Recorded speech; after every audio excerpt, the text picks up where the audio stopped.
right, I'm going to demonstrate how to do a cable row. In the Portland cap, there is one cable row. So it's a really great project to learn cables on, to practice cables. It's also done with an Aran weight yarn. So it is bulkier, a little easier than when you're working with small stitches. I've done some already, and now I'm ready to follow the directions. In cabling, there are ways that you can cable without a cable needle. Due to the bulky nature of this yarn, I would recommend doing it without, and we're going to show how to use a cable needle.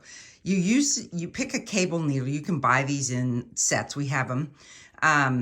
But you want to choose one that's closer to the size of your yarn weight, because you're going to pull the stitches off, and if it were smaller, it would shrink up the stitch. And so our instructions say slip 4 stitches to the cable needle. So I will insert the first 4 stitches, and this is a 2 knit stitches. And then 2 purl stitches. Now I've been doing the backwards purl here, so I'm just going to slip it off just how it sets on the needle. And then you really want to get these out of the way. So this is what's nice about the hook style of cable needle. You can slide it down here. There are you can use a double point needle. There's straight cable needles that can be done as well. I've even used a toothpick once when I had nothing else to do on a sock. So you can be inventive with it. The next direction is to knit 2. So I'm not going to knit these. I'm going to knit the 2 that are presenting next. And so we'll knit those 2. And in cable, you will get a little bit of a gap here. So you do want to cinch that up nice and tight. Knit 2, pull those snug, and then the next instruction is slip purl stitches back to the left-hand needle. So the next stitches here are the purl stitches. So I'm going to turn my cable needle back around, and I'm going to use the points to lift it back up onto the needle. And then I will purl those 2 stitches. I'm going to leave these knit stitches waiting.